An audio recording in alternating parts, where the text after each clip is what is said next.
Welcome, everyone, to another SlabStox Live here on the SlabStox YouTube channel, Mondays at 6 p.m. Eastern Time. We are here to talk about another topic in the sports card marketplace today, and the main topic for today's podcast/YouTube live stream is the injured player markets.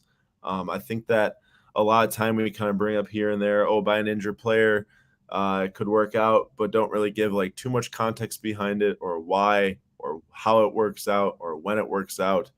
And Nate did a good amount of research, and I also threw in a player at the very end myself to look at, really why the injured player market could be an avenue for some low risk options. Specifically, I think the injured player market of really good players, because they all kind of follow the same cycle here or there along the way. Some obviously drop more than others, some bounce back less than others. But we're gonna take a look at the data later and see what we can find out. Patrick, what is up, man? Good to see you today, and good to see everyone else who's going to be joining along the way for today's Monday live stream. Before getting into the main topic of the show, we have a couple things to cover. First is going to be, this was just really cool for me to be at.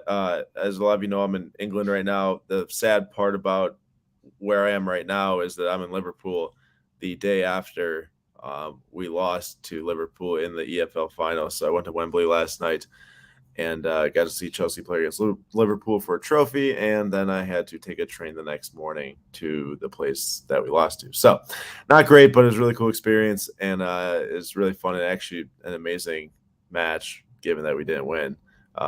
11 straight penalty makes for Liverpool and 10 for Chelsea, which is what was decisive. So not awesome, but really awesome event to be at, and pretty cool experience that.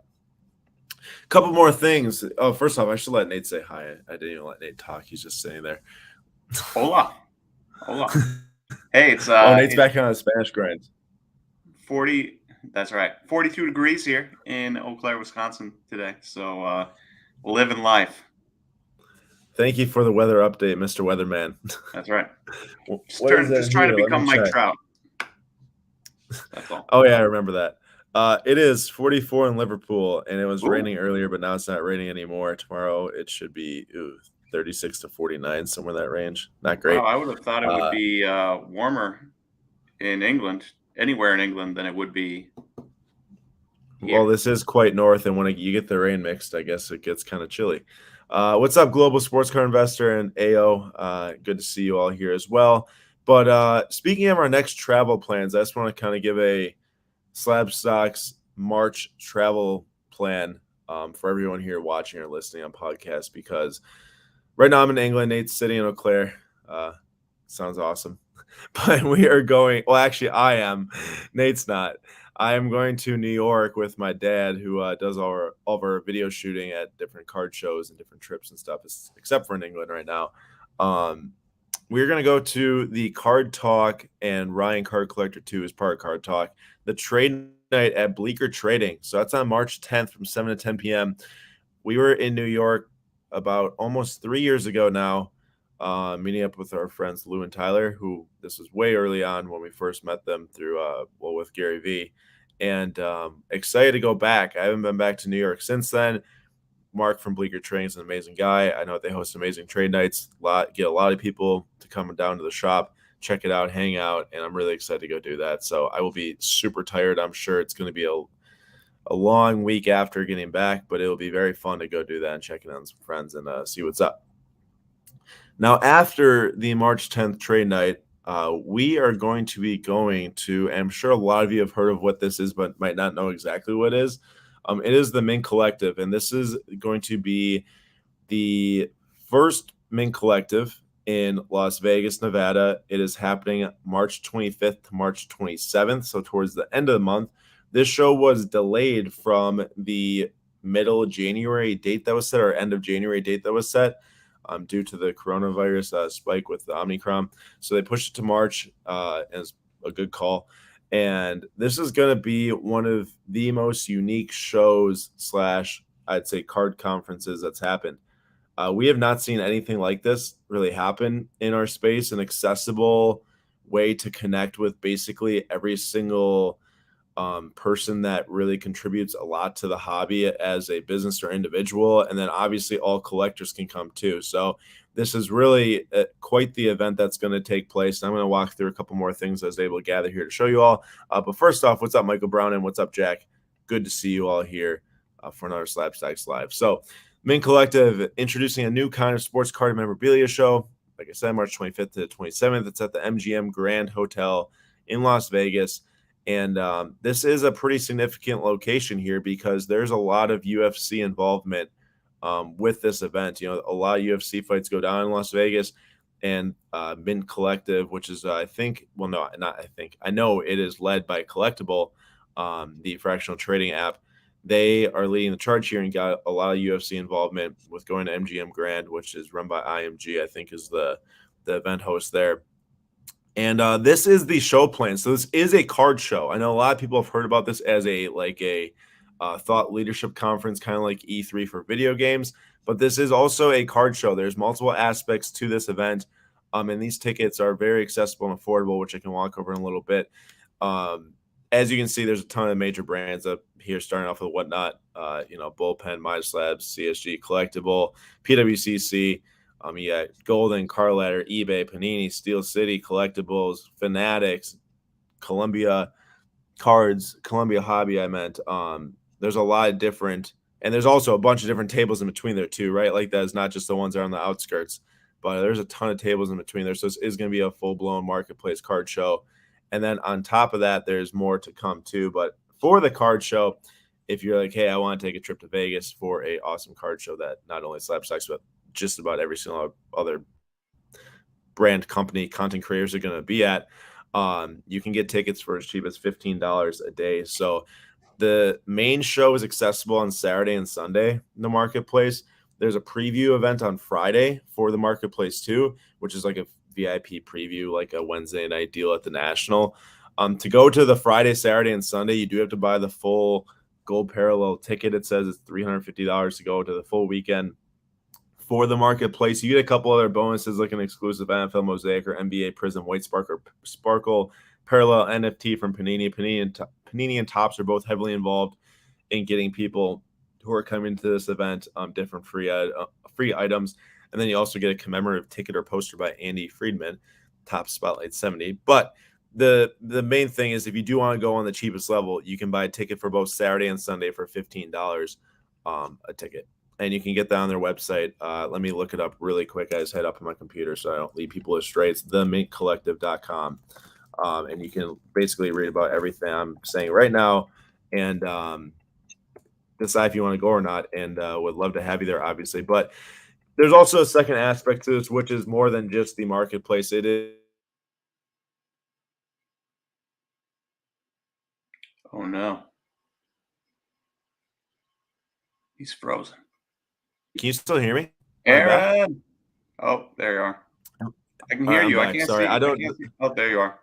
You're moving again, Well, too. okay, at least you can hear and see me. So the Wi-Fi is not as strong here as it was in London, so hopefully I can make it through this entire stream tonight. But the other aspect of it is all the different sponsors and speakers and everything to go into this, because it is, like I said, a thought leadership conference where there's going to be all these different sessions held throughout the Saturday and the Sunday, I believe, for hours. I mean, there's they call them signature sessions from like 10 a.m. to 3:30 p.m. on Saturday, March 26th, where all these different speakers, and I wanted to highlight a few here because they've appeared in different SlabStox content in the past, and they're all great individuals. Peter from SGC, most recently, a lot of people remember him from talking about SGC grading, and that was a great episode. A lot of people loved. And then our guy Cage Lawyer from Luca Tigers and Bronze, and also Andrew will be there too. I just forgot to put Andrew's face next to him. Sorry, Andrew. And then Chris and Christina and Josh from Car Ladder, Jesse from PWCC, they've all have appeared on SlabStox Lives before.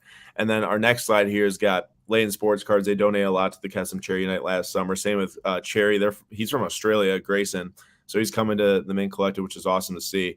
And he's also a big donor for the Custom Charity Night last summer at the National. Black Jade Wolf, awesome team there. They're going to be a confirmed vendor selling cards and everything. And Kevin up here at the top, I don't know how many people know what Kevin does, but Kevin used to do photography for Panini, and I think might still do it, but he photographed a lot of the different cards from Eminence and Select Soccer. So I'm pretty sure he took the photo of Messi's record-breaking goal for something. I don't know if it's Argentina all-time goal leader, it might have been, and then it's on Eminence card. So that was really cool. And then Luke, the card artist or the cardist, sent me a sweet Giannis custom card, which is awesome. He'll be there as a vendor, so I can't wait to see his artwork. Our guy Mark right there from Bleecker Trading, already talked about at the beginning, but can't say enough good things about him. Scott with StarStock. StarStock was also a big donor for Custom Charity Night, so I want to give him some love here, especially with Dibs too, because they also sent a lot for Custom Charity Night, and they'll all be there speaking as sponsors and everything. So there is going to be just a lot of activity between all these different people, and there's also many, many more. I just couldn't put every single person on all these slides, so sorry if I omitted you, but like I said, at themintcollective.com is where you can indeed read about all of that. To go to all of the full weekend, full-blown 25th to 27th, you do need this thing called a Mint Signature Ticket. Gives you, as it says, I guess, they're guaranteed access to all the different days, events, speaker panels, all this different stuff. Also, I think it gives you access to VIP like night where it's tons of different stuff, involvement with UFC. It's called the Collectors Carnival. I don't know what night that happens on. It doesn't say on the website actually, but it's like DraftKings lounges and different stuff in Vegas. That's going to happen. So there really is, like, if you're really, really into the hobby, like, this is going to be a super sweet event. And also, I know that they have a referral program going where if you refer a friend, both of you guys save $200 on the ticket, so you can get it down to as low as $500. So if two of you want to go and get each other to the event, you can save $400 combined. But then also, if you do get the mint signature ticket, I wanted to point out that you get a bunch of other stuff with it too. You get actually a real card here of the UFC White Sparkle cards that comes out. I'm sure is a massive card, rated rookie White Sparkle short print, and then the Otani Mint Collective Edition card from Topps, and then also that poster I was talking about earlier, plus free shares in Iconic Sports Collectibles from Collectible, who, like I said, are putting the event on. Plus, there's also extra exclusive opportunities, it says on the website, between Panini cards, prize draws, exclusive autograph opportunities, the referral program, like I mentioned, and preferential room rates, because there is an MGM, like the MGM Grand Resort is where this is going to be happening. There is a room block for the Mint Collective. So if you go to the website, check out more information. It'll tell you more ways that you can save and get to the event if you do want to. And here's just the schedule for everyone to see. If you do get the signature mint badge, like I said, gets you in all 3 days, all the different events. I don't think it matters, what you go to. You can go to it all. With the marketplace tickets, like if you just want to spend $30 in tickets, which is totally awesome, we're going to be mostly spending time at the marketplace, doing deals, going and talking to different vendors there. You can do that for $30 and find a cheap flight to Vegas and maybe get a block of a room in the block that Mint has set aside, and can probably do the trip for a pretty affordable amount. So that is what we got going on between the Mint Collective. I'm super excited for the trip. Actually, this is going to be my second time in Vegas. Nate, this will be your first time in Vegas for at least a card show? For a card show, yeah. I once stood in the airport and saw the strip for a good 40 minutes and then got on my connecting flight. So Well, so pretty much first time in Vegas too. yeah, essentially. But by the way, you turn your mic on. What? Can you hear me? Like turn it on to the actual mic so that you're talking through the mic. I think you're talking through your computer right now. What? Maybe I'm wrong. Let's see. Can you still hear me? Yeah, I can still hear you. If you can't fix it. Son of a gun. Okay, it is the mic. Well, you keep going and I'll fix this. Well, you're just going to give your thoughts because I just blabbled for a long time, or babbled, I should say.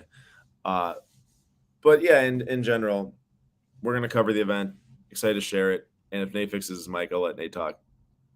All right, now he's just gone. So hurry back, Nate. Otherwise, I'm going to have to move on without you.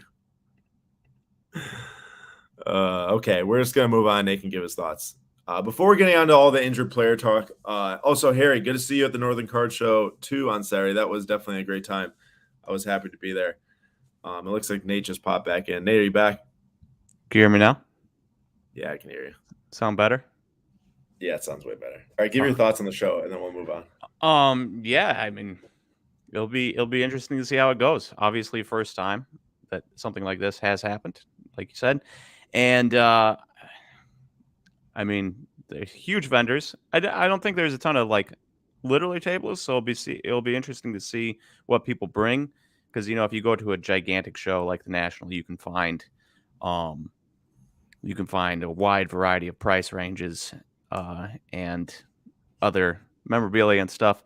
So we'll see what they have there. I'm very curious about that. I'm obviously a little bit more curious about the card aspect than the speaker aspect, but I think the speaker aspect, for those that enjoy that type of thing, will be pretty cool to pick the minds of people that own important companies in this hobby.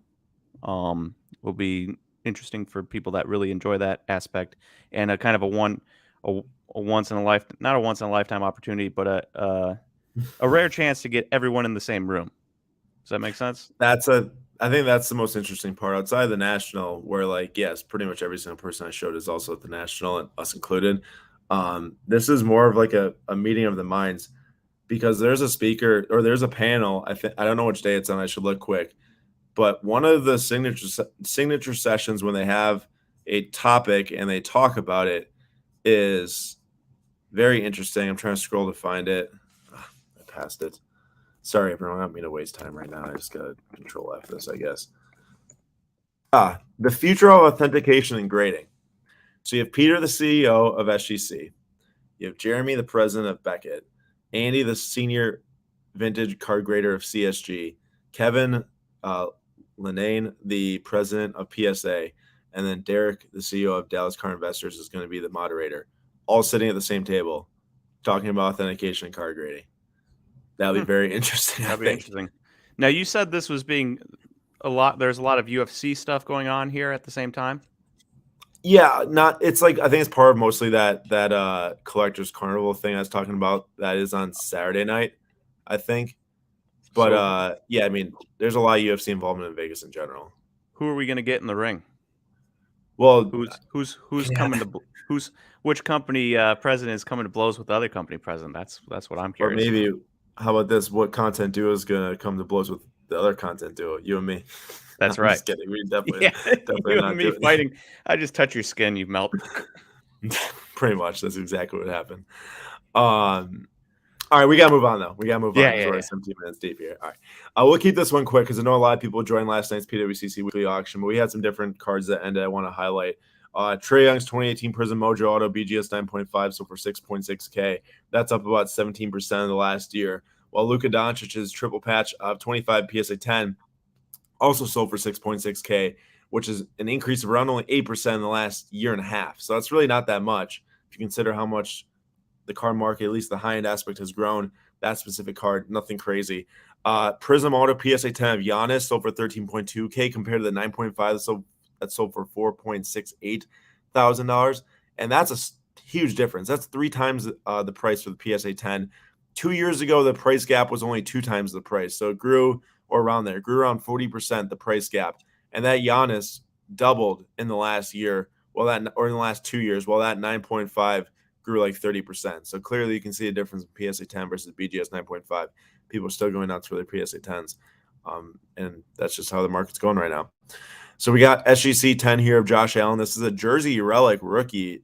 I think it's pulled out of a blaster box for $240 as an SGC 10 gem mint, which seems like a lot compared to PSA 9 Optic Pink Hollow rookie that sold for $234. Does not seem like a lot to you? How many times have you hit a blaster in a box of literally any rookie and been like, eh? Yeah, now that raw card sells for $70 though, Nate. Doesn't that also surprise you? Goodness gracious. Wow. So like a SGC 10 at $240 makes sense based off of that, but $70 for the raw.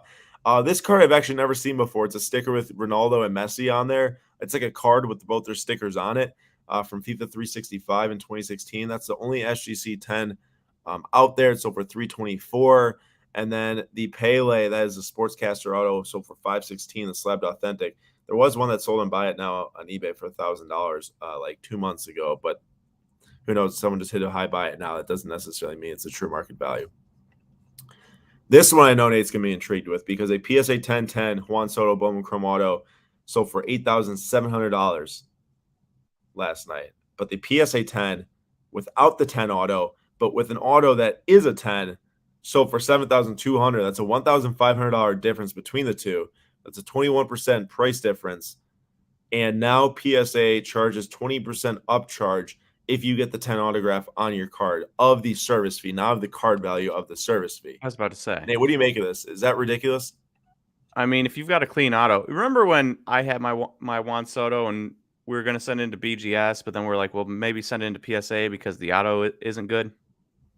Yeah, like 10 decades ago. Yeah, forever ago.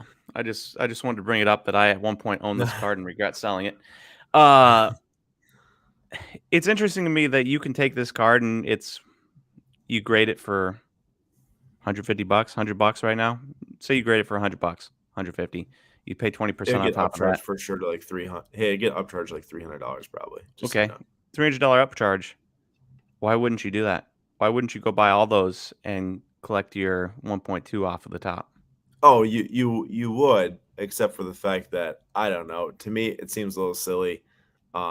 You're looking at some paper here that has 6 additional characters than this paper with the exact same 10 autograph that sold for 1.5K more. I'm not saying that the market isn't talking, because it is, but I also think it's kind of nuts. And everyone in the chat too, if you think that this Juan Soto auto PSA 10 is nuts, or the difference in price, please let us know if you agree with me, or if you don't agree with me, or if you think that you should go and buy all of the PSA 10 autographs for $7,000, risk it all, and then crack them and try to make $1,500 per card.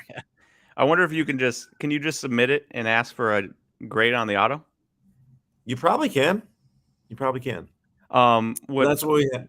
A question: would you rather that Juan Soto 1010 or a Juan Soto 10 with a foil PSA 10 on top? Probably the 2 cards.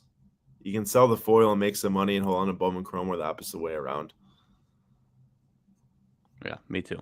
GV likes what. Hey, Nate's got a fan out here. GV, like Nate said, why not try and doing it if you have the capital? Yeah, if you have the money, I mean. Now here's the thing. 10% of that 8.7K sale is $870, right? So you take an $870 off the top. Well, not necessarily. That's not how the fee structure works, but. Well, yeah, but it's this was 8.7 with the 20%, right? That's true. It might have been. Yeah. And so that actually is 10% would have been it then. Max is, yeah. So in the end, after your fees, maybe you're making $300. Probably not worth it in the end, but you never know. Yeah. Harry, PSA upcharging based on grade and or graded value is the biggest con in sports cards. Now, I've heard not conflicting reports, but different opinions on this. Supposedly they have a massive insurance policy because they cover the guarantee. They grade a $500,000 card and it's later to be found out that it's fake. They will have to buy that card back at the fair market value of $500,000 if they grade that card. So basically, they charge so much for that card that's $500K because I guess the insurance policy, in case they don't do their job correctly, they take it out and then it pays for it. So it's an interesting thought, but also I know a lot of people that are not a fan of how expensive it gets for how expensive a card gets, because the thought is, does it really take any more time or resources other than maybe looking at it for an extra 10 minutes, Say you're just a college kid, buys one box, hits $100,000 card, pure luck. Sends it in to get graded, gets a PSA 10, and you only have, you maybe got a birthday box or something, and you had an extra $200 to send it in, but you don't have an extra like $5,000 to get it back. And once they upcharge you.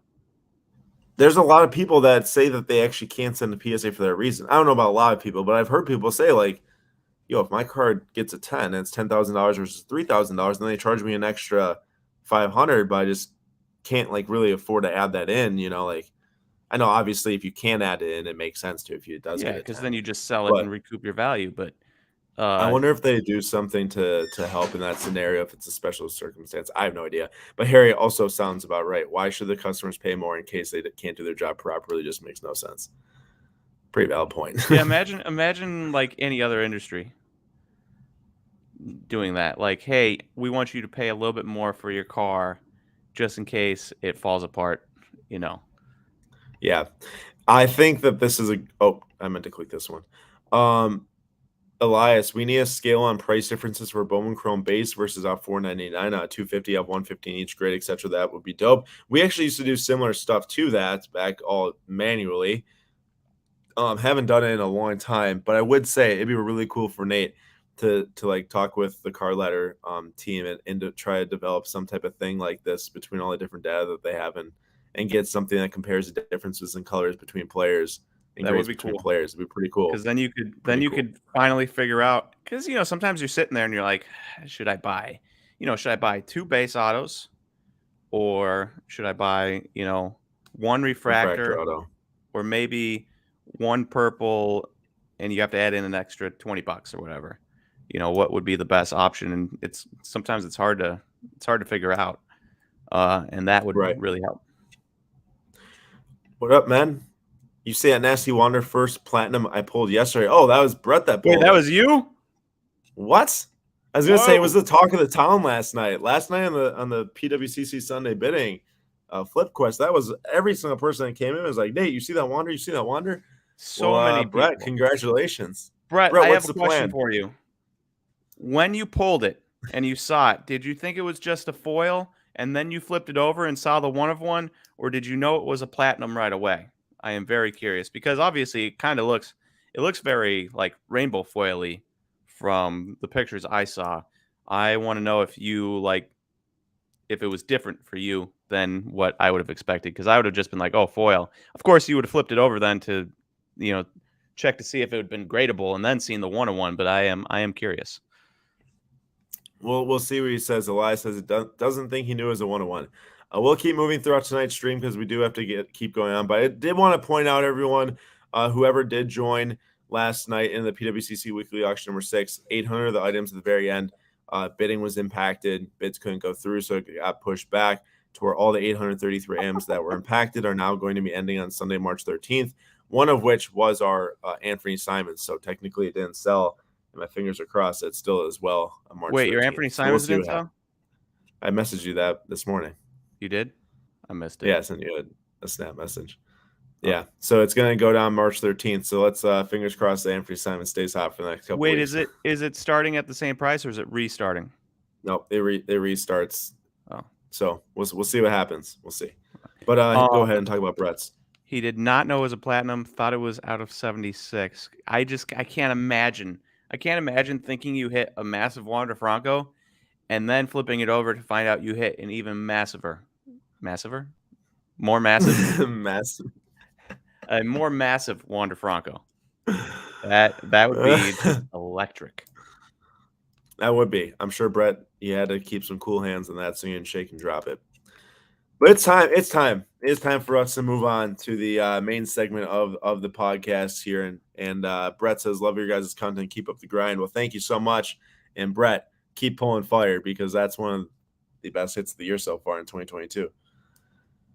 Nate, fire us off here. We're talking about injured players because I know how much you like to talk about. Player gets injured, looking at his cards in a couple weeks. Let's see what happens. Now we're going to look at the data and see what it's all about. I do like that. I have always been a believer in player gets injured, buying the dip right after and seeing what can happen. Sometimes it doesn't work out. Kind of see that with the data here. But our first up is Luis Robert. He a grade 3 strain of his hip flexor, something like that. And he ended up missing 12 to 16 weeks. You can see that May 3rd, 2021 by Brett Taylor. Of course, the injury happened on May 2nd. And if you go to the next page, you'll notice we are looking at his Topps Chrome Pink. And I actually have, all right, I have to pull that up. His Topps Chrome Pink, PSA 10. And I screenshotted the point there on the second. It was at $212, which is a little bit lower than like the next it'd be right before that big jump, like right afterwards. $212, and then it spikes up, which seems fishy as can be. But you'll notice that if you would have been like, oh, I got to buy the dip here, directly after that. Like right here, you're saying? Yeah, in that downwards trajectory, you go to the end, you're not doing any better. The most recent sales are like around $130. So I wanted to bring this one up first, just to show you that sometimes, we like to talk about buying the dip, and player gets injured, people start selling off. You can get good money. In the case of Luis Robert, it wouldn't have worked very well. I think you missed it. I think if you bought, and obviously you had to buy the best price here at like 110 to 125. You could And have that's sold fair at 225 because he came back August 9th, which is a good point, because if you go to Which is right August 9th in there, it's higher than what you could have gotten it before. Of course, it is lower than it is now. But that is a very valid point there, Aaron, is that you could have made money. Hard to know when a thing will bottom out, but if you believe in a guy and you trust the process, I mean, you could have waited like a week and a half. This is 2 about weeks. I was gonna say this is about a month, I think, from when he got injured to when this point is about a month and a half, like the bottom. So about a month and a half, and then it looks like he returns about a month and a half after that. Maybe 2 months after that. So hurt in May, bottoms out in June, and props all the way back up by September. Yeah, beginning of September. Second example. Klay Thompson. So you've got a little tweet there, November 19th, 2020. This is Klay Thompson's second injury, the disheartening team statement on Klay Thompson's season-ending injury, blah, blah, blah, Achilles tendon, MRI, confirmed, out for the year. So he was coming back from his ACL tear that happened in Game 6 of the finals, the previous in 2019. And then he was working out in the offseason, and I just saw a report that he said he was like 10 pounds heavier than he normally is, which is when he hurt his Achilles. So that probably played something into it. And then he was out for 2020. And then you go to the graph, and we're looking at his 2012 Prism base here. I tried to get cards that had a decent amount of points. I know sales points. I know base is like, if you look at this graph, you can see two spikes. And in the middle of these two peaks here is when he got injured, right at the top of that, right there where Aaron's cursor is. That is the 11/11 date, sold for $1,125.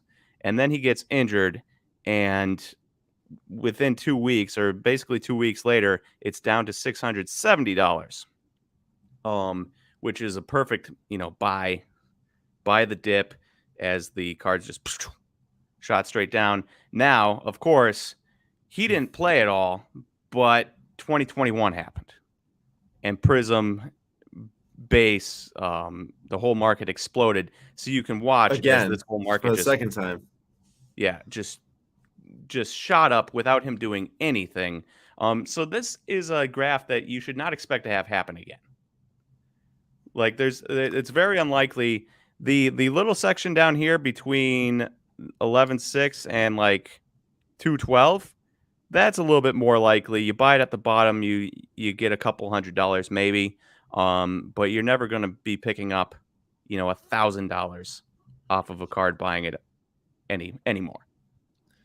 Yeah, and I like to point out one more time here is that if you did get this thing between the 6 to 650 range, like, yeah, you're not doing much better today as it sits at what, like 675. But I'm going to ignore the complete ridiculous jump at the start of 2021 for this Klay Thompson card. That just makes no sense.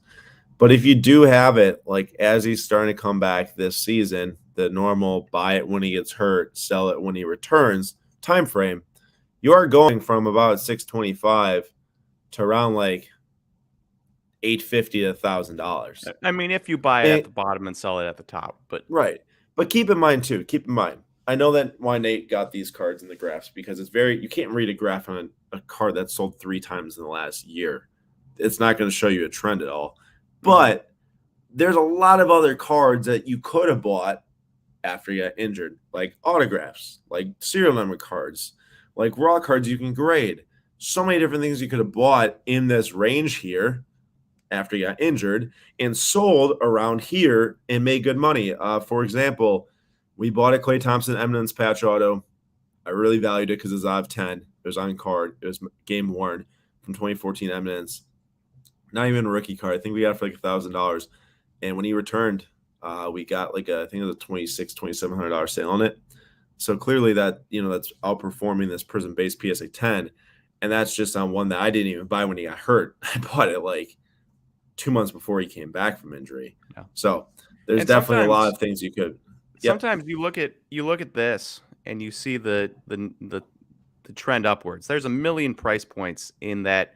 Once it bottoms out, there's like a million little dots in there that it just looks like a glob going up. Yeah. And I think, there's a lot of like, oh, he's been injured, I have to buy mentality. If you wait a while, there's still a bunch of price points over here when it's going down. But I think people kind of probably forget if it's a long-term injury. If it's 6 to 8 weeks, yeah, buy. Like Chris Paul, buy. Would you agree? Buy when it right after injury news. But if it's something like an Achilles tear, maybe you can wait 3 months and wait for people to just completely forget Klay Thompson exists and then buy in. Yeah, like what Nate said is true. If you bought it middle of the summer 2021, you're only beating that for like 7 different sales maybe in here or something like that. Yeah, and then you don't have your money tied up in it for 8 months. Because again, now, we're completely ignoring this huge spike because that was, I don't want to say artificial, but it's not going to happen again. Yeah, it doesn't correlate to any real market trend by player playing better or set, or rarity or anything like that. Moving on to our next one though, back to baseball here with Mike Trout. Yeah, I was gonna do football, and then it's just really hard to like. I've got some good football ones we've done. You would have to go back to Dak Prescott when he broke his foot or ankle, and it's tough because once you get too far out, it's like an old market. I try to keep things relevant and new because it's kind of this new market we're in compared to what it was in 2018, whatever. I don't actually remember when Dak got hurt. 2020. Yeah, it's 2020. Yeah. But that's still in the midst of the different market. Yeah. So that's why most of these cards are new. And actually, Mike Trout's not back from injury, but I thought it was a good point was that Mike Trout was expected to miss 6 to 8 weeks with a calf strain. May 18th, 2021. This report comes out by Jason Owens. Mike Trout placed on the injured list, expected to miss 6 to 8 weeks. And then you go to the next slide. There we go. And this is obviously, I didn't want to keep doing base, so we chose something a little bit better. But we're talking 5/17 was right before he got, or the day he got injured. Right before he got injured, May 17th. That article was on May 19th, and this was a high of 5,700. And then you watch as it just slowly goes down. A little lower than this one, but yeah. But it slowly goes down as 6 to 8 weeks is showing up, going by. Trout's still not back. Goes down, heading into October there, even a little bit lower. There was a brief point up. And then the offseason, it was even lower. And now it's started to go back up, probably just because people are assuming that Mike Trout is going to be back and healthy. And so you don't even really sometimes need somebody like Trout to play as long as there's just rumor that he will be playing. Yep. So if you did buy for like 31 to 3,200 here, I'm assuming 33. Now, of course, that is off season. It is. You're right. Like if you were like, oh, I'm gonna buy in October, you're still spending $4,000 and you're making like no money after fees right now. Yeah. So you did have to wait longer until the off season. But also, it's worth pointing out, like, Nate, if it said 6 to 8 weeks and most people were expecting a report, he missed the entire season or the rest of the season. And you may be assuming here, you think it has an effect? I think it has an effect. I think this card would drop lower if it would have said at the time out the entire season. I think there would have been a bigger drop in this market than people expecting to be back 6 to 8 weeks and then not happening, but people not selling because they're still expecting him to be back by the end of the season. I think you might see this market at like 3,000 3 months earlier. if it is announced that he would be out for the year. Jamie, great question. We're going to get to those players right after we get through all the different discussion here. This is a good question here since we're on Trout. Nate, what would his market have been like if he elected free agency and signed with, say, the Dodgers, Yankees, or Phillies? I don't think his market would have been any better if he signed with Philly. Obviously, from New Jersey, big Eagles, probably a Phillies fan growing up, probably a 76ers and Flyers. Sorry, Philly. But I don't think there's probably, just because he's close to home and playing for his home, quote unquote, hometown team, I don't know if there's going to be huge movement if he was a Philly compared to if he's an Angel. But yeah, if he was playing for the crosstown team, the Dodgers, or playing with the Yankees, you imagine if he donned a Yankees uniform, what these cards would be? Insane. Dude, think about how much Jason Dominguez sells for, and that man hasn't even played above A-ball. Correct. I mean, there's literally no shot Jason Dominguez becomes Mike Trout. Yeah, not even close. But basically, the point here is that not all injury news is correct, I think. I think a lot of times you hear injury news and you want to believe it, especially if you're a fan of the player. Like maybe Zion Williamson coming back pretty early in the season, and then setbacks happen. And now we're on February 28th and no games. I actually do think that this is a valid point, and I brought it up a lot, and I guess I wasn't thinking about it because it's Mike Trout, right? Mike Trout is tip top of the iceberg when it comes to MLB players.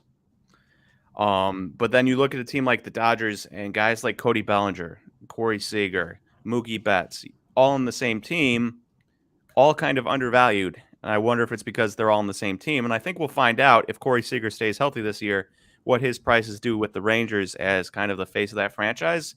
I think we'll kind of be able to tell if there is an effect of having too many stars on the Dodgers and not enough people wanting to buy into any single individual player. And I think we're going to kind of figure that out this year with Trout healthy and Ohtani healthy. If they both stay healthy, what's going to happen to their markets if there's two stars on the same team that are as big as they are? Because those are, that's two of the 5 best baseball players in the world. As long as they're healthy. And everyone was pouring their money into Ohtani as he was hitting home runs and striking out players. But when Trout's not playing because he's hurt, just an afterthought. But yeah, Nate's right. If Trout's back healthy, playing really well, it will be interesting to see. And I don't know about always, but at least I do like to subscribe to the not on huge market, but star player, face of the franchise, can do really well like that. Mm-hmm. You need attention. Yelich did super well when he was back-to-back almost MVPs, like his market is awesome then, and that's on the Brewers. Giannis has gained an insane amount of market value. He's on the Bucks, and for us, we love that. For other people, maybe not as much, but I think that it doesn't really matter as much as maybe people say too. Jamal Murray time, Nate. Yeah, so then we kind of got to, all right, those guys are back, or Trout's case, not expected to be out a long time, and definitely he's just back. Jamal Murray, obviously his last game was on April 12th, 2021 against Golden State. He got injured. He was out the rest of the last year. He has not played this year. And so your mind kind of goes, well, if we're looking at those dudes as examples and their prices went up after injury, now obviously most of them, if not all of them, are back down to or lower than what you could have bought them at, but they briefly went higher, right? You could have made money. You're probably not making money now if you held on to any of those guys like Luis Robert, but you could have made money. And then you look at a guy like Jamal Murray, injured for the better part of a year now, and he will be coming back. I heard rumors March, him and MPJ, both. Nuggets about to get a lot better. And you look at his 12th injury on April 12th, and you see the price there, April 7th, 2021, $1,500 for a Prism Silver PSA 10. Now, you got to remember, this is pretty close to the start of 2021 when cards were hot, so take this with a grain of salt. But then 6 days later, same card, day after he gets injured for the year, and it's $881. And you ridiculously, you could have made money, right? No, you couldn't have made money. Could you have made money? You could have made a You little bit you of could money have made at a that little bit point. of money afterwards around July, but for the most part, it's down all the way back down to the low point um, of This is 413. the lowest, just about the lowest point it's been though since before the bubble started. Yeah, and so that to me says, all right, I'm buying in. I'm buying into a Jamal Murray Silver Prism PSA 10. And remember, Jamal Murray Silver Prism PSA 10 is not like all the other Silver Prism PSA 10s. The 2016 set, very rare. Silver PSA 10s, there's only 173 Jamal Murrays, 300 total, 298 total. That is minuscule compared to really all the other years outside of 2012 and 2013, potentially 2014. I'd have to look up a guy like Joel Embiid. But I think compared to 2014 also, that's pretty darn small. That's got to be less than 2015, I think, with a guy like Booker. And is Would it just going to take a get to little bit more. is it going to get to 1600? Probably not. Probably not.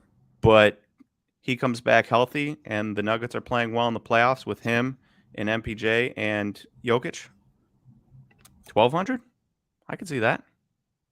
1100? And just to be clear, is that 2014 Silvers, at least Book or Joel Embiid is more rare than the Jamal Murray, so it's not as rare as 2014. But if I ain't misspelled Booker, I'd be able to tell you in like 2 seconds how many PSA 10s of Booker there are. So there's 177 PSA 10s of Booker, 329 total. So there's more of Booker than Murray. That's from the year before. Back to baseball, though. All right, back to baseball. So then my mind went to Ronald Lacuna. Obviously, people are expecting Acuna to be back, but he played his last game July 10th. And I've got a couple prices there for his Bowman Chrome First PSA 10. And we're looking at 7.5, $310. 7-Eleven drops $50 down to $254. So pretty good drop. He got injured there, obviously, the day before that $255 sale. That's just rough. That's rough timing. Imagine having an auction going and the dude gets injured the day before you sell. That would stink. Not great. Not great. Not great. Not great at all. But you can see that the price did go up. And a lot of this, I think, has to do with the fact that they were a playoff team and you could have probably made some money just because they were not even a playoff team, but a World Series champion, even though he wasn't playing. But now, if you would have bought, say, before the break or before the injury, you're basically back to where he was at. And if you bought after the injury, you're up only like $40. So what I'm trying to say is I feel like buying base cards like this, even a Bowman Chrome First, not the move off of injury. Would you agree? No, which is a good point because I think it's good to bring this stuff up, right? Like we could have sat here and just pulled up every single rare card example. Like you could have made X amount of dollars if you bought this rare card, but it's also good to bring up what maybe you shouldn't buy when these situations happen. Yeah. I'm saying like a Jamal Murray Silver PSA 10, like yeah, it's not numbered, but 175 PSA 10s, that thing can move quite quickly. Something like multi-thousand PSA 10s around Acuna cannot move as quickly. It takes a lot more buying power to move that market, and just something for marginal gains here and really none to this point, or barely any post fees, just doesn't really seem worth it to try. Correct. Especially when I know that the rare baseball market's been moving well. Yeah. So if you want to move to the next slide. So we have a different card here. Ronald Lacuna. Nice. Nate did good work here. Yeah, Ronald Lacuna again. But you can see here 7.6 down to $1,200. 718 a week after he gets injured down to $800, and then the very last sale was $950, which is a $150 profit off of the sale directly after he got injured. And the reason I bring this up is because this is still a non-numbered card, like the Bowman Chrome base, and obviously it's significantly more expensive. You'd have to put. They don't even know what card this is right now. I know. I'm gonna ask you to guess. Or I'll just bring it up because that's going to be hard to guess. But what I'm trying to point out is that still non-numbered. You still don't have to break the bank. Obviously, $800 is a lot. 300 is a lot easier to spend than 800, but it's 800 is easier to spend than 1200, and you're still making money, and there's still room to grow because 1200 wasn't even close to being the high. 1600 was the high. 1200 was, $400 off that, 800, $400 off that. You're making 950 right now. And if you go to the next slide, because I couldn't fit it in. Wait. Let's ask the Yeah. chat. What card do you think that this is of Ronald Lacuna Jr.? You might be just guess a set, or you might guess a card exactly, and maybe you get it. But just throw a guess in. If you're watching right now, throw in a guess so we can start to bring up some audience comments too. I'd love to do that. As I see Chris is throwing in lots of audience comments. He said Acuna missing out on the World Series killed his value. So his value increased a year after he won the World Series. And yeah, I think that would have been really good, obviously, for him to be active during the World Series. And the thing that stinks for Acuna is it's really hard to win the World Series just once. Super hard to win it 2 years in a row or twice in a career. I mean, you look at Chipper Jones and all those Braves teams, how good of pitching they had, how good of players they had. You look at the Dodgers and how absolutely loaded they are, and they have one championship despite spending oodles and oodles of money and being excellent drafters and being excellent scrap heap guys with guys like Chris Taylor and Max Muncy, and yet they have one World Series. Like, it's super hard to win. And so Ronald Acuna, that was probably his best chance of winning a World Series and getting that boost that Juan Soto has, and yet it's gone. Kind of stinks. Well, we have at least one guest here from Patrick O'Connell. Thank you so much for participating. Top spoil. Top spoil. It's not top spoil. We're going to reveal it right now. Anyone else might throw in a guess. But we have a 2018 Topps Chrome X Factor PSA 10. Yeah. And that's the thing. Like, this is rarer than Prism Refractor, rarer than Refractor, rarer than a pink, but not as rare as a purple number to 250 or a green number to 99 or a blue 150, and yet you can make a very pretty penny sitting at 950 right now. You could have bought it for 800, sitting at 950, and I expect this card to break 1,100 by the time the season starts.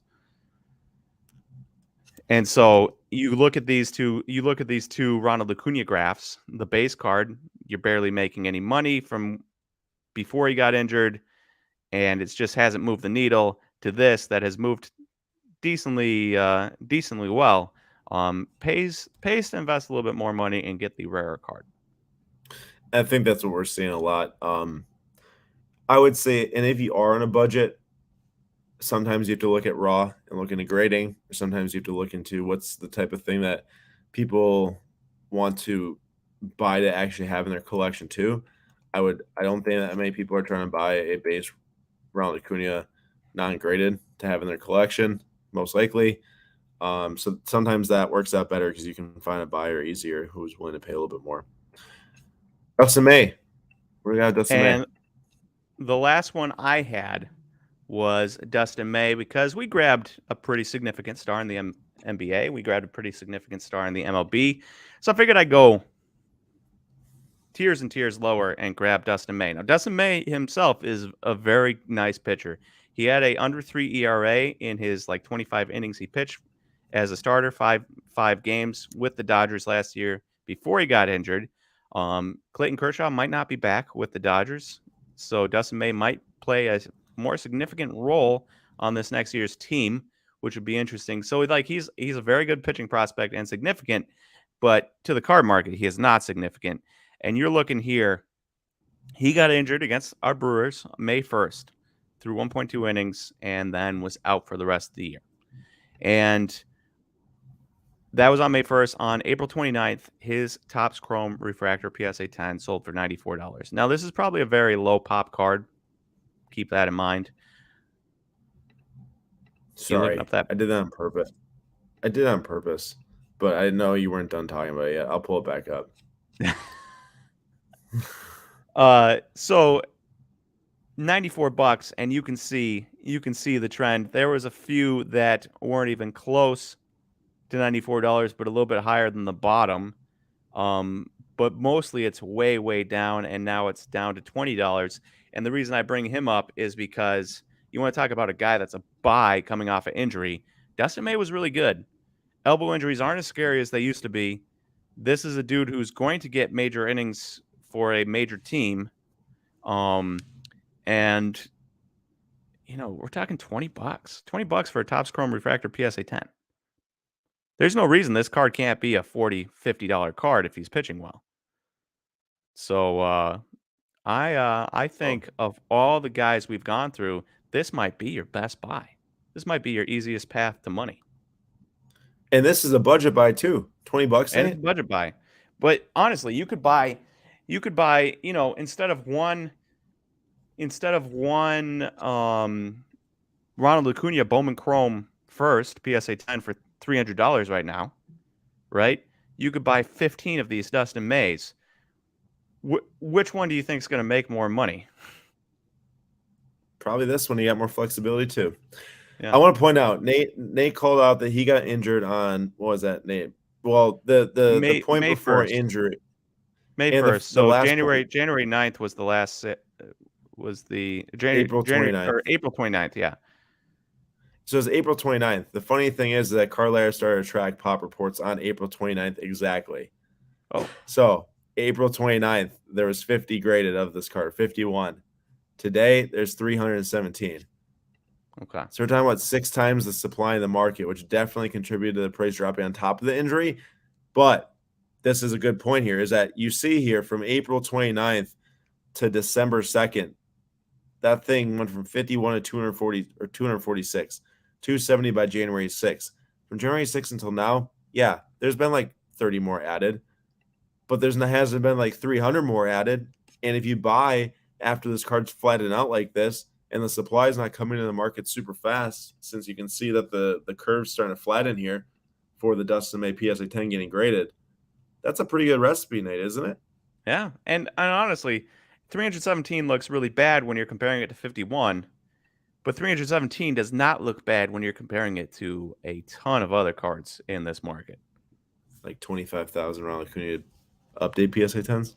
Correct. And so I've always liked Dustin May, but he threw 25 innings, had an under 3 ERA, had 35 strikeouts in those 25 innings, is pitching for a major team. The major team just lost not their best pitcher, that's Walker Buehler, but their second best pitcher in Clayton Kershaw. He might come back, but Dustin May is going to be a major player, and if what David Supple says, Dustin May will be the Dodgers' lights out closer. Even if he's their closer, if he becomes their closer and is absolutely filthy and dominant for the Dodgers, Josh Hader's peak. This was $20. This was selling for more than $20 if this was Josh Hader's card like this at the peak. Yeah, of Hader. Yeah. Good example though, Nate. I like it. My one example I came up with for this was a soccer card, because I want to get some soccer action here for all of you who love soccer football cards, especially since I'm out here right now. It just felt right. So I got Ansu Fati. This is a Contenders PSA 10. Of course, this specific card was very sought after back when soccer was exploding back in March and April of 2021. Got as high as $800. And as you can see, there's a steep drop off here, 750 all the way down to 300, all the way down to 200 within a few months. Some of this was manufactured by just this type of market in the soccer card market going down, but a lot of it was really Fati's injury. If you see here at the top, Ansu Fati, 4 operations in 6 months on his knee. That is not good. He came back at one point, which is what I want to point out, is that this card went from $600 on May 5th. This report was on May 4th from Javier Miguel about his 4th operation. And within 2 months, it was down to $209. That is minus nearly $400 in 2 months. And then Fati comes back. He did score a goal in his debut back, I want to say, and jump back up $200 to $403 on September 30th. Now, at this point, as of February 20th, 2022, it has dropped back down to $195, which is below the low it was on July 3rd, because Fati is injured and out again. Now, Barcelona is looking really good. Anyone that's into soccer knows that Barcelona is on a nice little run right now. They beat Napoli as they scored 4 goals in the Champions League last week. They just scored 4 goals their last 2 La Liga matches, I want to say. And Xavi's got them playing some really good football right now. And I'm a big fan of what Barcelona is doing. If he can stay healthy and come back, this would also be a card. I don't have any Ansu Fati anymore. I don't think. Maybe if I do, it's just a couple of cheap ones, but definitely not this contenders card. And it might be a good one to look into, just because of the nature of how it dropped and if he can come back and stay healthy. Now, ifs all around, right? Like Fati is a big risk too with the injury, multiple injuries, multiple operations. But as you can see, when someone comes back and there's hype, and if he can score a goal, it can double pretty quickly from there. Not saying it'll happen again, but it might. What are you grabbing, Nate? Oh, yes. Here it is. I was thinking we'd do a quick giveaway. What? What do we got? Oh, is that an auto? Top Series 1 rookie auto I've just been kicking around. Put that up again. Look at that. Spur of the moment. Baby. Nate's talking about Dustin May. Big season this year. He says, let's give away a Dustin May card live on the stream. So we're going to do this like we do on the PWCC bidding nights.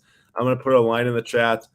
Put a number 1 below this line and only a number 1. No words with it. And that will enter you to win Nate's Dustin May 2020 Top Series 1 on-card rookie auto. Rookie logo. Rookie logo. Love it. Look at that. There's a little speck on there, but it's not on the card. It's on the case. Let me get a better case.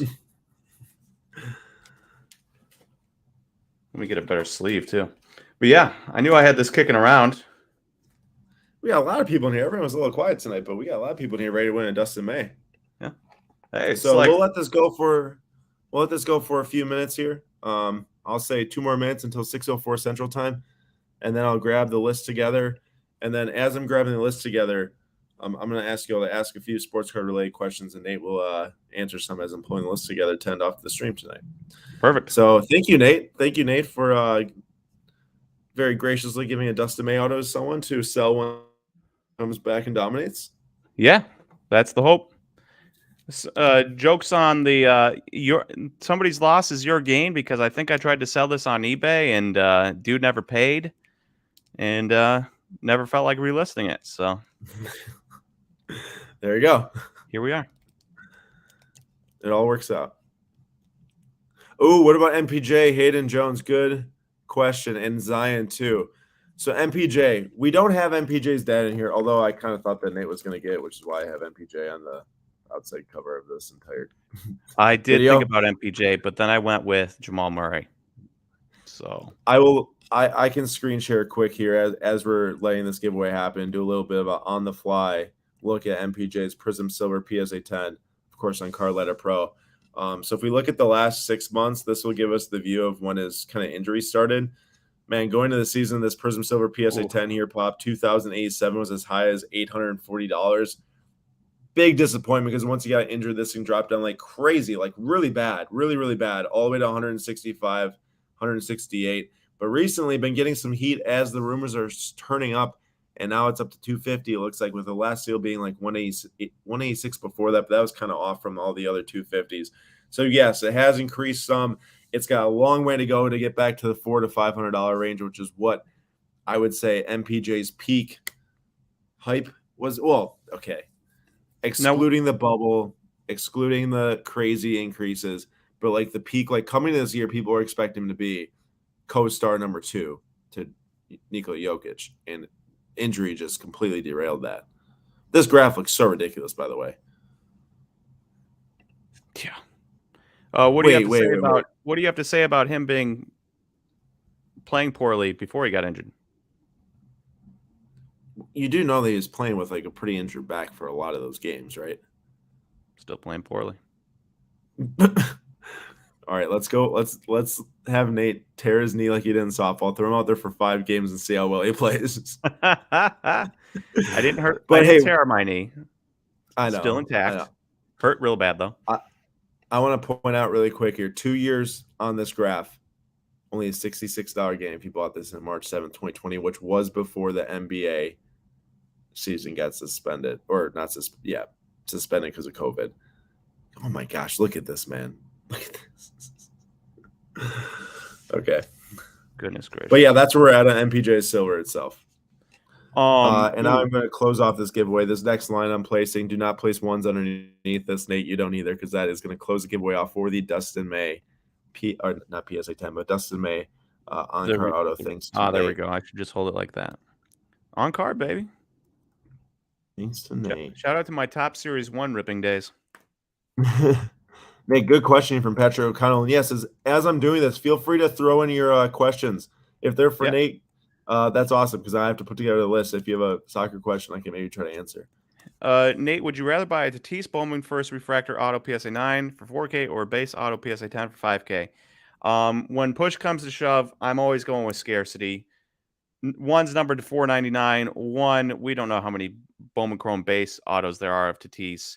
And I do think down the line, that will probably matter more than a PSA 10 or a PSA 9 grade. So I would go with the refractor if it's a long-term hold.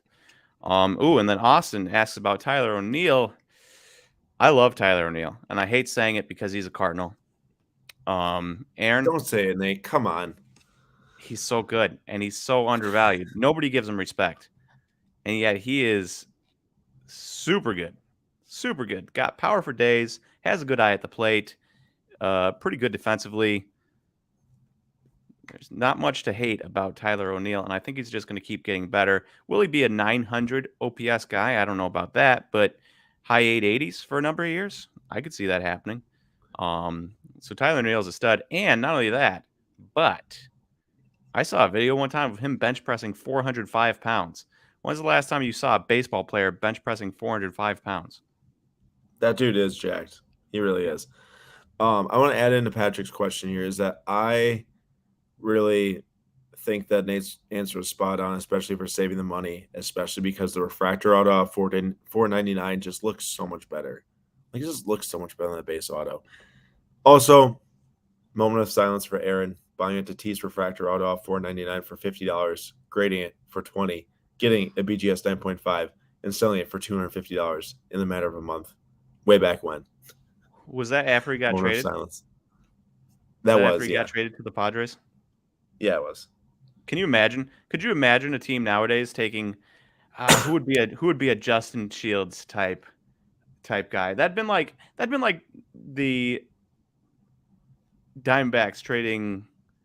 Maybe not. That'd be like the Diamondbacks trading Madison Bumgarner and his contract right now for Fernando Tatis type of thing. Except we don't know that Fernando Tatis is going to become Fernando Tatis. Yep. Such an absurd trade. I messed that one up. That's okay, though. Brandon, I typed in the chat, but 2018 was Dustin May's first Bowman Chrome auto. I don't know if it has the first logo on it, but was it the first one that he's had? Like, his first auto was in 2018 Bowman Chrome. All right, we got the list here. Some good odds for everyone. So hopefully you all are excited to come away with the Dustin May auto if you win. There's pretty good odds to win.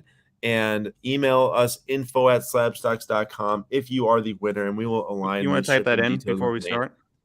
Yeah, I'll do it before we start.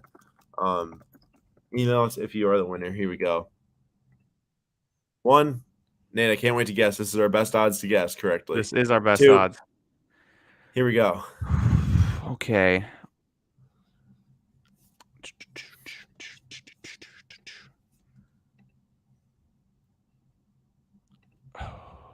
I'm going with Michael Hamm. No. Oh, not with the gut? Yeah, I'm going with Michael Hamm. I'm sticking with it. Okay. All right. I'm going with Freddie Arbayo. 3. Kyle Edgar. Congrats to Kyle. We got 3 times in the randomization. Email us info@slabstox.com. Did you choose Freddie? No, I didn't. Yeah, you did. No, I didn't. Bro, I curse people. Dead people last. Straight up. Aaron should never pick a name. Freddie, I apologize. Woof. Magic, I don't think you were. Magic, you didn't enter, bro. Yeah. Shame. Number 1. It might not have came through. But there you go, Kyle. info@slabstox.com. info@slabstox.com. Send the email. We'll set the shipping details. And I see 2 questions left here. Nate, thoughts on Kyle Trask? I'll add in mine too. All I know is that I don't know if the Buccaneers are going to go into the year with Kyle Trask being their starting quarterback. I would be super shocked if they did. That is all I got on Kyle Trask. I do not think the Buccaneers with that team, even though they just lose that Marpet guy there at left guard or whatever. I can't remember his name. I'm not I sure can't who that remember is. his first name now. He retired. But and Gronkowski's probably gone, but I can't. And who knows? Chris Godwin might be gone, but I cannot see them running into the season with the rest of their roster and going out there with Kyle Trask. I just can't. I See can't see it either. Joey Bart, he's been down the prospect rankings a lot. Is he starting in San Fran this year?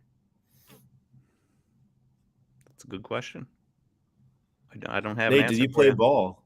Nate, do you play ball? Nate did not play baseball. He's just a fronter like me. I never played No, soccer, but I I talk mean about it a I lot. played through high school, but there's only so much you can do as a 5'6", 5'7" on a good day. I have measured On a at good day. 5'7" before. No big deal. Who's bragging? But there's only so much you can do as 5'6", 5'7" baseball player. So there was no moving on for me. You're telling me you couldn't become the next Jose Altuve? That's what I'm saying. Not blessed. Not blessed with the same hand-eye coordination. Also, I was making a joke. Nate did play a lot of baseball, and that's why he knows so much. And also reading a million articles too, Yep. and listening to a million podcasts. What is Randy Rosarena's main card? I'd say his first card, and Nate can add it on this, is his 2020 top Series 1 rookie. Of course, it's more of the rarity with those, though. Don't buy the base. But Nate, what else? What do you think is a good one to search for? Obviously, Series 1, golds, foils, that type of stuff. Chrome, anything chrome, sepia, refractor, color, that good stuff. I do think his Topps Chrome Sapphire is in a Rays jersey. It is. It's a super nice card. So that would be an interesting one. I would stay away from the Topps update, Topps Chrome update, and Topps Chrome Sapphire update, which is in a Rays jersey. Just doesn't hit the same. Not his first card. Not very excited about it. And I don't think he's the type of player where people are going to be like, I can get one in the Cardinals jersey or one in the Rays jersey, and he's so good. And it's if this was like the Yankees, I could see that happening, right? But it's the Rays. No offense to any Rays fans out there, but it's just not the same prestige. So I would go with what? As I said, Topps Chrome rookie autos. Yeah, Topps Chrome rookie autos. Also that. Yeah, those are good ones to search after. I'm just trying to see his Sapphire card, the non-update. Confirmed it is in a Rays jersey, and the last one sold for $50. Seems like a pretty nice buy to me. That's a pretty nice buy. But again, you got to remember, we've got Wander Franco there now. That takes up everyone's bandwidth. It does. It does. Nate, how about Mullins? Can you repeat his 30-30 year? Yeah, so Cedric Mullins had probably the most surprising 30 home run, 30 stolen base season in the history of baseball. Like, I don't think anybody saw that coming. And one thing that gives me pause is that the Orioles, who have a bunch of prospects ready to go, and Grayson Rodriguez and DL Hall and Adley Rutschman and guys behind them like Heston Kierstad and Colton Cowser and Kobe Mayo and Gunnar Henderson, a bunch of guys behind them, right? And they should be better sooner rather than later. And Cedric Mullins should be pretty good on their next big team. And yet they were rumored to be looking to trade him. So I do question if even the Orioles think he will be able to keep it up. And if the Orioles don't think he can keep it up, maybe I don't either. Bad sign. Yeah. And then I think I saw one about Alec Baum. Not sure if you have a ton of thoughts on Alec Baum, but he did have a pretty bad first season. He had a really bad year last year. His year before that was good. Last year was really bad. His cup of tea the year before was good, and then last year was really bad. And I don't know. He's one of those guys, and most of that draft, that 2021 Topps class, is kind of a wait and see. You could put money into him right now and get him cheap, and one or two of them are probably going to hit and go up in price. But I think I'd rather wait till the start of the season, maybe see a good week and see who starts out hot, and then be like, yeah, I might, look at their numbers and be like, yeah, I think I might buy into him, instead of buying into an Alec Baum right now.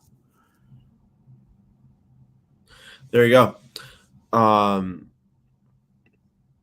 never watched Happy Days in my life. Have you ever been to The mall? is it MKE Brewing? Sprecher Brewing? I don't know if it's I've been to Sprecher. MK. It might be Sprecher. I don't think it's MKE. Or maybe it's Lakefront. One of those I've been breweries. Lakefront. One of those breweries, their brewing room was in Happy Days or something. So, and they bring it up during the tour, but I can't remember which one it is. But no, I've never actually watched Happy Days myself either. I haven't. But I think that's how we're gonna end it off here. Tonight it's Monday now. Well, actually, it's Tuesday for me, but Monday for you all. And it's just so wild to me. And I just want to thank everyone for coming in tonight. We had a pretty good discussion here about injured players and where to look. I would say definitely do some research on injured players out there right now that you can maybe snag up and see maybe in the baseball market, maybe it's soccer, maybe it's basketball, football, who knows.